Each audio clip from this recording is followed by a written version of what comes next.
Buenos días. Estamos aquí en el programa de en el debate, Cambio de Michoacán, y tenemos invitado al doctor Lauro Rogelio Chávez Rodríguez, que él es el secretario general del Sindicato de Profesores de la Universidad Michoacana. El tema que vamos a abordar es sobre un emplazamiento a huelga para la universidad, un segundo emplazamiento en unos cuantos meses. Pues, Lauro, buenos días. Me gustaría Buenos días, que maestro. tú te presentaras y dijeras más o menos, más allá de lo que yo acabo de decir. No, bueno, yo soy Lauro Rogelio Chávez Rodríguez, soy el secretario general del SPUM y gracias por la invitación, maestro Chacín. Bueno, ¿por qué un nuevo emplazamiento a huelga? Bueno, nosotros el día 5 de marzo pasado aceptamos no estallar la huelga, dado que acordamos con la autoridad universitaria, con el rector Salvador Jara Guerrero, una serie de acuerdos que se minutaron en alrededor de 15 minutas y que fueron depositadas igualmente en la Junta de Conciliación y Arbitraje y registradas ahí esa ocasión. En estas minutas había compromisos pactados para cumplirse en un lapso de 15 días hábiles a más tardar. Estas minutas recogían las demandas que motivaron el emplazamiento a huelga. Entre ellas estaba principalmente violaciones al contrato colectivo de trabajo y algunas otras demandas que teníamos. Como recordarán ustedes, también se había pactado que la autoridad universitaria pagaría correctamente el tabulador, una lucha que habíamos tenido a lo largo ya de 8 años en el SPUM y que en un laudo que se ganó el año pasado se dictaminó que la universidad tenía la obligación de reconocer ese adeudo con el SPUM. Por una cuestión de carácter técnico, este laudo, en la parte de las conclusiones, determina que la Universidad Michoacana de San Nicolás de Hidalgo se le condena a que le pague al Sindicato Único de Trabajadores Académicos estos adeudos. Como podemos ver, pues este es un pequeño error cuando define al SPUM. Nosotros estamos en esta atención jurídica, dado que este laudo en su parte inicial reconoce al SPUM, reconoce a la universidad, y en el desarrollo del cuerpo del laudo se van haciendo las descripciones correctas del SPUM y de la universidad. Y simplemente en la parte de las conclusiones, ahí hay ese error. De tal manera que el espíritu del laudo es que condena a la universidad al pago correcto de los salarios y de las prestaciones a los profesores universitarios. Nosotros hemos estado en la lucha para que la universidad nos pague de manera completa. Uno de los compromisos que se establecieron en este 5 de marzo era que la universidad reconocería el pago completo y que se generaría un convenio que nos serviría como un instrumento político para que conjuntamente con el gobierno del estado se pudieran hacer gestiones ante la Secretaría de Educación Pública y la Secretaría de Hacienda para conseguir más recursos para la universidad. Bueno, hasta la fecha logramos que se nos pague completamente el tabulador, pero no ha repercutido en las otras prestaciones. De tal manera que esto es un motivo de carácter económico que nos da el derecho de nuevamente hacer el emplazamiento. En la conferencia de lunes del señor rector señalaba el abogado general que ya no había ningún problema de carácter económico. Yo creo que no es así. Este pago incompleto todavía nos da el derecho a emplazar.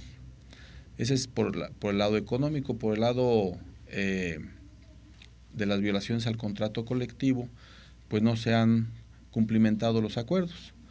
Me preocupa mucho que en esa conferencia el abogado de la universidad minimiza las violaciones diciendo que bueno, pues son de carácter individual.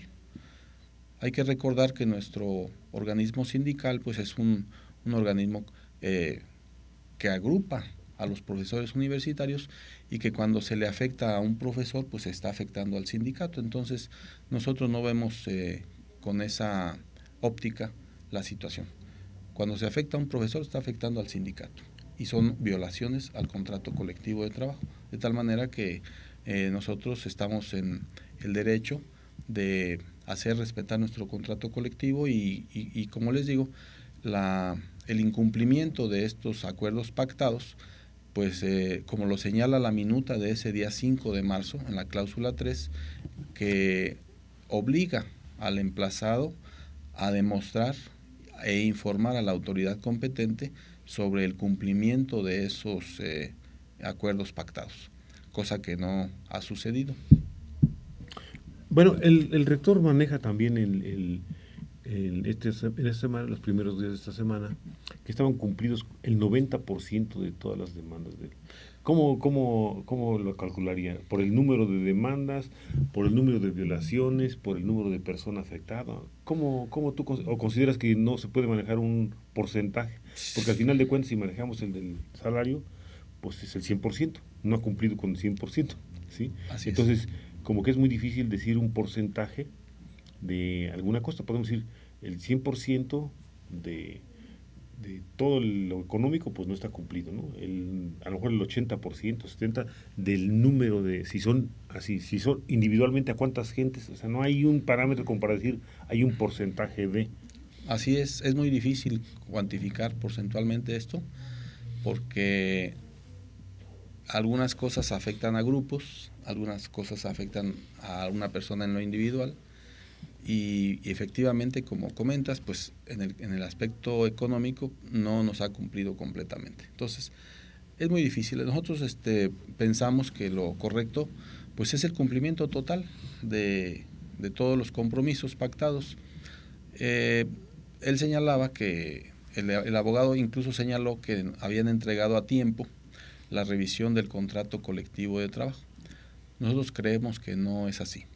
La Ley Federal del Trabajo señala que los días hábiles los describe perfectamente. Entonces, ellos tenían obligación de entregar la revisión del contrato colectivo de trabajo a más tardar el día 1 o 2 de abril y lo entregaron hasta el día 10.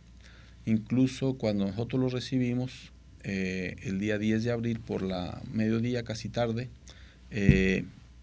no hubo tiempo de revisarlo esa tarde porque teníamos al día siguiente una reunión de Consejo General y teníamos que preparar esta reunión.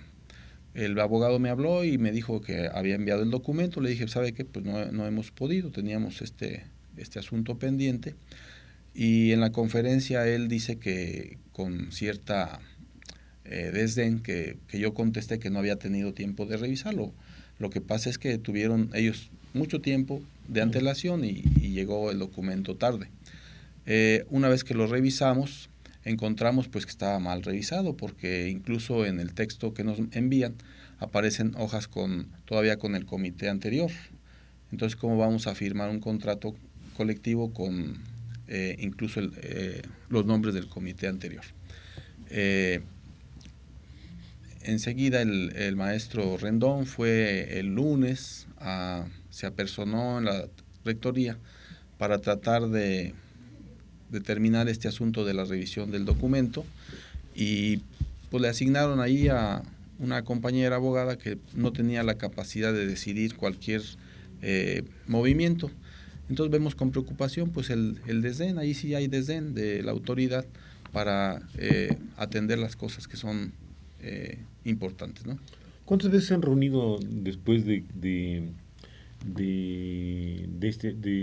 con la autoridad formalmente para tratar de destrabar este asunto del nuevo bueno, no del nuevo emplazamiento, sino de cumplir, cómo van a cumplirlo. Hubo 2 o 3 reuniones. Nosotros hicimos una comisión y efectivamente, como lo señalan, en una ocasión una de las compañeras que estaba en la comisión enfermó y no pudo asistir. Luego nos pidieron que teníamos que entregar unos desistimientos.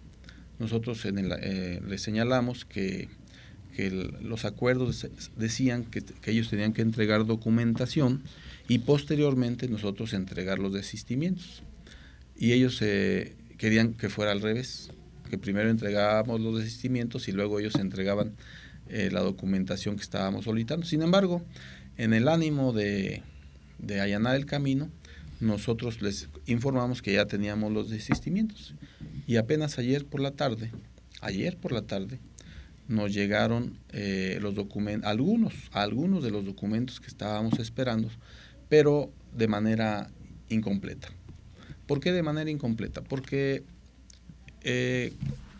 si ustedes observan en las minutas, el rector se comprometió que al día siguiente se efectuarían movimientos de personal, mandándonos a nosotros el comprobante.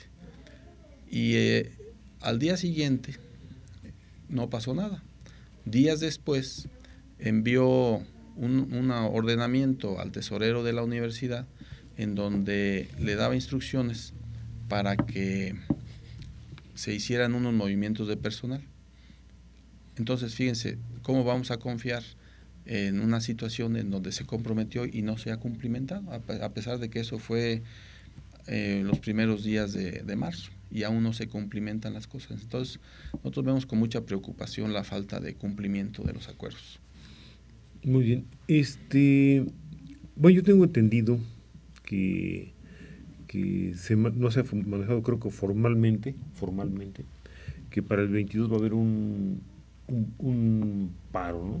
Un paro de labores. Creo que hoy en Cambio de Michoacán aparece una declaración del líder del Sindicato Único de Empleados de la Universidad Michoacana, del SUEUM, de que ellos van a hacer un paro para el día 22 porque ellos acaban de emplazar a la universidad, metieron ayer su demanda y creo que coincide con un paro que ustedes, o es el sindicato tiene contemplado. Sí, el día 11 de abril, el Consejo General del SPUM, y ante la situación que prevalece en la universidad en relación con el SPUM, que no se han cumplimentado los acuerdos y después el cobro indebido ese que se hizo, el Consejo General determinó hacer un paro de labores de las 6 de la mañana a las 19 horas para presionar a la autoridad universitaria a que cumpla. Nosotros estamos seguros que los profesores universitarios no quieren la huelga, y el paro pues es una medida de presión para hacerle ver a la autoridad que necesita reaccionar de manera positiva. Y entendemos, ahora me doy cuenta, me informo que el SUEM se une a este paro y efectivamente nosotros tenemos pensado poner el emplazamiento para estallar la huelga el día 7 de mayo a las 12 horas. Y también parece que va a coincidir ahí. O sea, en este caso coincide el día 7 un emplazamiento. Tengo entendido que la vez anterior el SPUM tuvo que prácticamente acceder a los ofrecimientos porque se podía estimar una huelga y se podía haber declarado inexistente. Entonces se lanzó a una prórroga, ¿verdad? Así es. No había condiciones jurídicas para que la huelga fuera legal.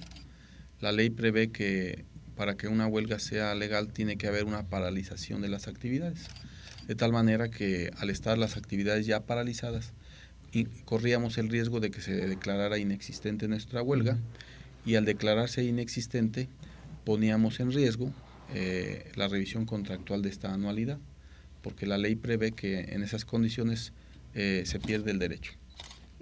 Creo que el Consejo General actuó de manera muy responsable, a pesar de que la mayoría de las bases había optado por estallar la huelga.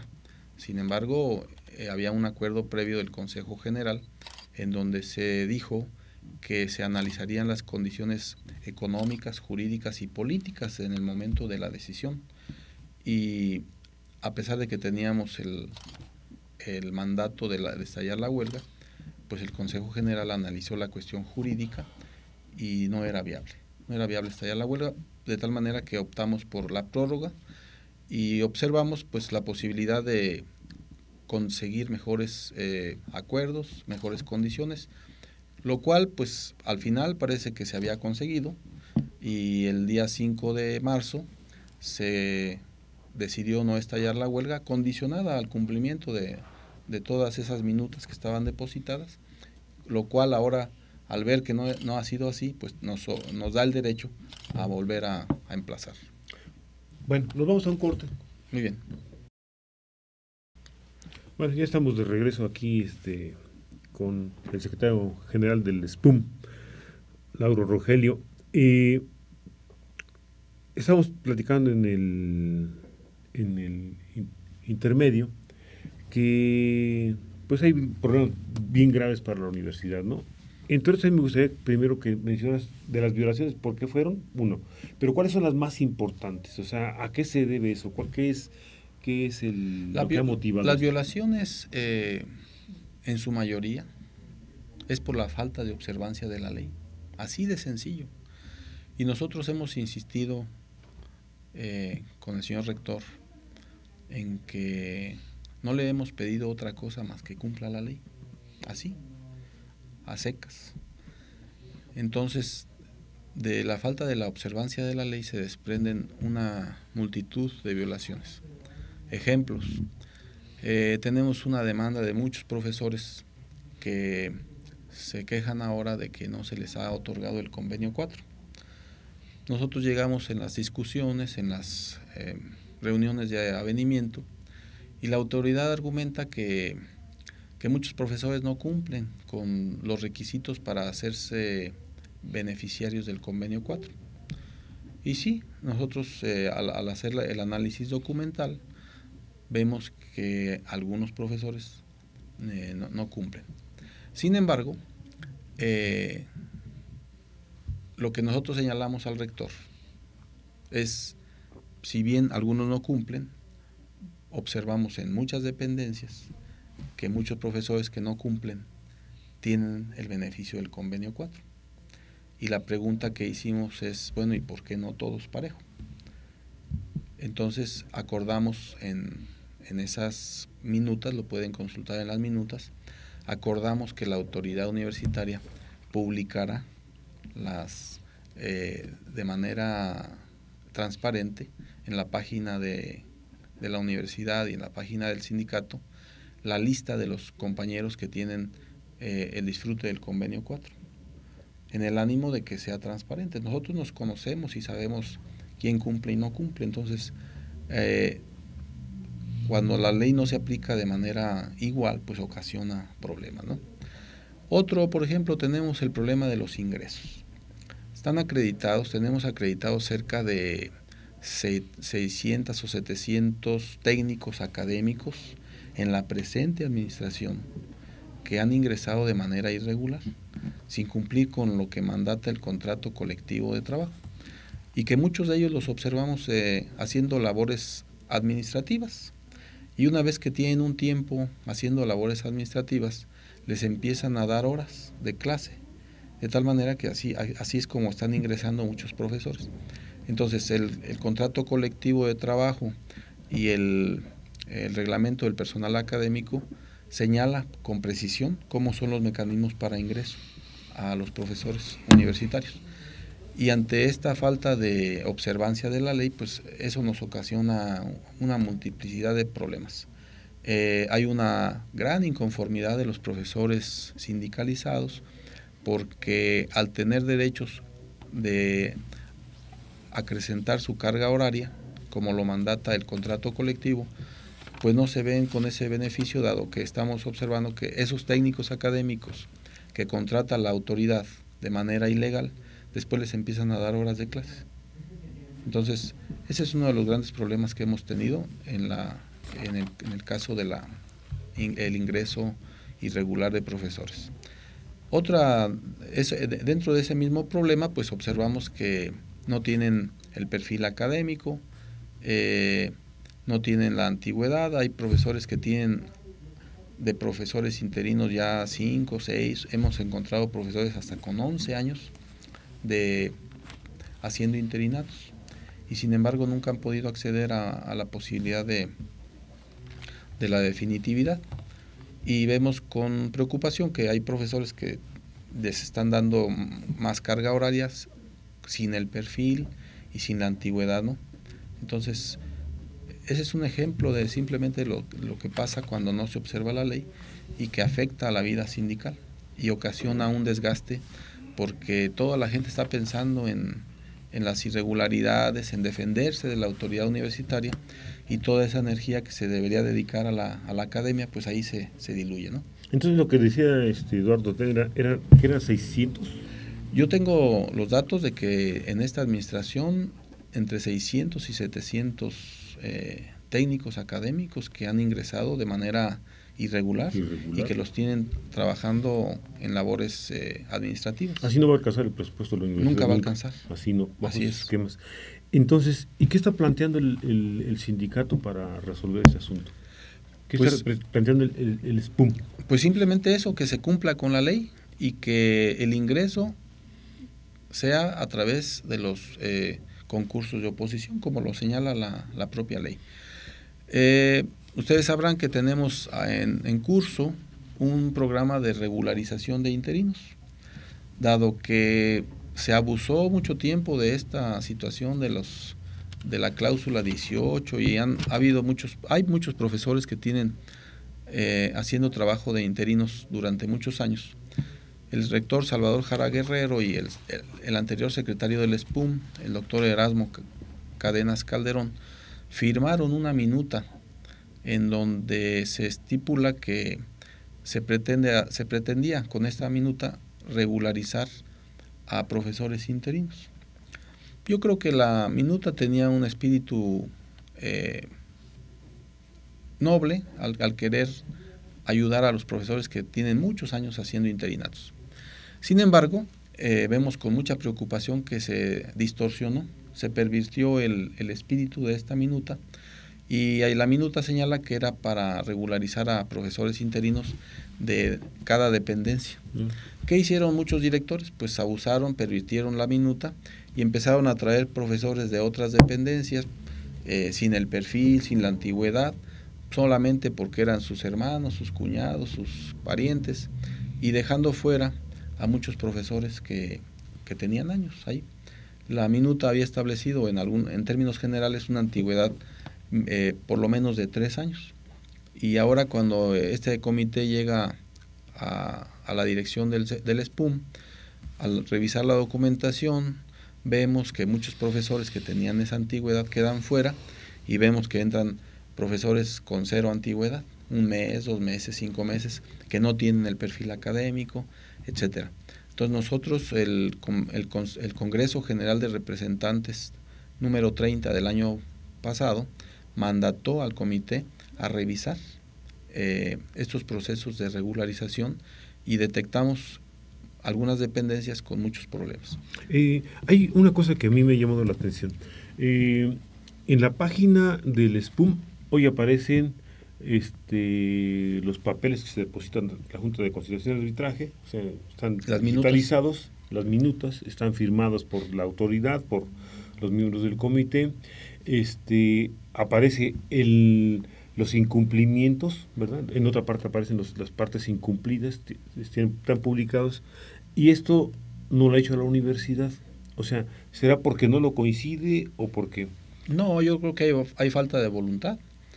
Yo creo, y esto ha sido la postura de este comité, fue un compromiso de campaña de este comité de transparentar las cosas, y en ese camino hemos andado. Ahorita nos podrán reclamar algunos errores que hemos cometido, que sin duda se llega a hacer eso. Lo que no nos pueden reclamar es la falta de transparencia. Ahí está toda la información, informamos completamente y cumplidamente al Consejo General de todas las situaciones y yo creo que es una cuestión nada más de carácter de voluntad política, de querer transparentar las cosas. En la conferencia del lunes, algún periodista le preguntó al señor rector que por qué no transparentaba y dijo que los asuntos universitarios no tenía por qué ventilarlos en los medios de comunicación. Yo creo que no es así. La página del SPUM y la página de la universidad no es un medio de comunicación pública, es un medio institucional y en el ánimo de transparencia yo no le veo mayor problema, ¿no? Sí, yo creo que es una de las cosas que se le ha estado reclamando insistentemente a la autoridad, o sea, es que realmente si uno accede a la página de la universidad es realmente no hay nada transparente, ¿no? Prácticamente. O hay cosas que datan de hace más de un año, ¿no? Las últimas actas de consejo, la última es del 12 de febrero. Entonces hay bastante situaciones que tendría que regularizar para poder, pues, avalar todas sus peticiones de falta de recursos. Otro asunto que sí me llama la atención es por qué el SPUM y el SUEM, por supuesto, que ven que es un problema muy grave esto de las pensiones, no se ha abordado así en forma pues más integral, acordando las tres partes, ¿no? Empleados, profesores y rectoría, algún esquema para este asunto, ¿no? Porque sí es bien cierto que tenemos profesores o empleados que se jubilan a los 48 años, 50 años, ¿no? Entonces, así es. Y bueno, es cuando apenas la gente empieza a tener una posibilidad de mayor desarrollo, ¿no? Cuando apenas empieza la madurez. Exactamente. Y la experiencia. Yo creo que uno de los grandes problemas de este tema es precisamente la falta de transparencia del uso de los recursos financieros de la universidad. El rector argumenta que gran parte de los problemas que tiene la universidad es la carga financiera que significa el pago de pensiones y jubilaciones. Yo percibo en el ánimo general que eso puede ser cierto, pero la gente percibe que al no haber una información y una transparencia suficiente, pues no ha querido entrarle al tema. Yo creo que cuando la gente tenga la confianza de que lo que se está informando acerca del uso y de los recursos financieros de la universidad, pudiera entrar en un esquema de comprensión y entendimiento. Pero al no haber esta situación de claridad y de transparencia, pues la gente cree que el problema de la universidad puede ser otro, no el de las pensiones y jubilaciones. Entonces, por eso yo percibo que es muy importante que se tiene que transparentar y convencer a la gente en función de la información de la situación real de la universidad. Yo creo que por ahí está inicialmente el problema. Otro tema, Lauro, es el de la reforma universitaria. Tenemos más de 10 años queriendo implementar una reforma universitaria y hoy creo que la administración tiene, dicen que gran camino avanzado. Yo no lo veo así porque digo, para avanzar un camino necesitas comentarlo con toda la comunidad desde abajo, desde los profesores, empleados, estudiantes, etcétera. Y creo que se ha hecho en base a comisiones que están totalmente aisladas de la población. ¿Por qué no han planteado el SPUM algo así más formalmente? Yo coincido con esa apreciación de que de lo que se ha hecho, que se dice que se ha hecho, pues ha sido un poco en lo oscurito, ¿no? No, y siento que partimos del mismo esquema. Mira, la falta de transparencia y la falta de cumplimiento con la ley ocasiona una incertidumbre en la comunidad universitaria. Surge inmediatamente una pregunta. A ver, ¿reformas para qué? ¿Para seguir otra vez en lo mismo, en un esquema de falta de legalidad, de observancia de la ley? Entonces, yo creo que tenemos que replantear replantear la actuación de la universidad en un esquema de legalidad. Y que una vez que tengamos un esquema de legalidad y de transparencia, podemos entrar a otra etapa, en donde a través de la confianza de la comunidad universitaria se puedan invitar a todos los actores, a toda la comunidad, a participar de manera madura en esta reforma universitaria. Yo creo que los tiempos han cambiado, la dinámica social tiene otra perspectiva y tenemos que entrarle de manera madura a este esquema. Pero este esquema no puede ser vertical, ni en lo oscurito, tiene que ser abierto, maduro y participativo y transparente, ¿no? La última pregunta, Lauro. Tengo entendido que se pidió la expulsión de algunos funcionarios por su actuación, porque son personas sindicalizadas, están en el SPUM, la mayoría me imagino. Entonces, su expulsión por actitudes, pues como lo manejan los estatutos del SPUM, ¿no? O sea, algún miembro que actúa en contra del SPUM se hace acreedor a una amonestación, una expulsión, etcétera, ¿no? Una suspensión de derechos. Así es. Se percibe una agresión por parte de algunos miembros de la autoridad universitaria hacia los sindicalizados. Y el acuerdo de la Asamblea del Consejo General del día 11, simplemente hubo un acuerdo de mandatar a la Comisión de Vigilancia a hacer una investigación acerca de la actuación de estos compañeros que ahora son funcionarios universitarios. Esto lógicamente tiene un cauce legal y estaríamos nada más esperando que haya un dictamen de la Comisión de Vigilancia, Autónoma de Vigilancia, posteriormente la Comisión Autónoma de Honor y Justicia, pero creo que es ahorita prematuro, es simplemente un mandato que se hizo por parte del Consejo General y al tiempo. Para salir, este paro no debió haber, que se está planteando para el día 22, no debió haber sido consensuado con toda la mi facultad siempre se ha opuesto cuando no hay una consulta a la facultad sobre el paro. Ya ha habido otros paros, ¿no? Y entonces, aunque acatamos el mandato, normalmente siempre decimos...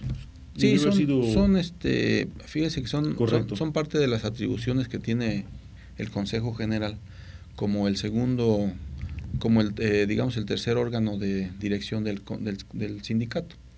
Entonces, hay acciones de carácter político y de otro tipo, en donde es muy difícil permear primero la información y luego esperar. Hay veces que los tiempos, las situaciones nos obligan a tomar una decisión más ágil, y en este fue el caso. Es una atribución del Consejo General y en función de la necesidad de presionar a la autoridad para evitar la huelga posible y que cumpla con los pactados, ¿no? Pues sí, pues esperamos que esto no llegue a mayores, que se resuelva esto y que ahora sí que se cumpla lo que se promete o lo que se firma, porque así no podemos seguir así es. En esta universidad. Lauro, muchas gracias, buen día. Hasta luego, gracias.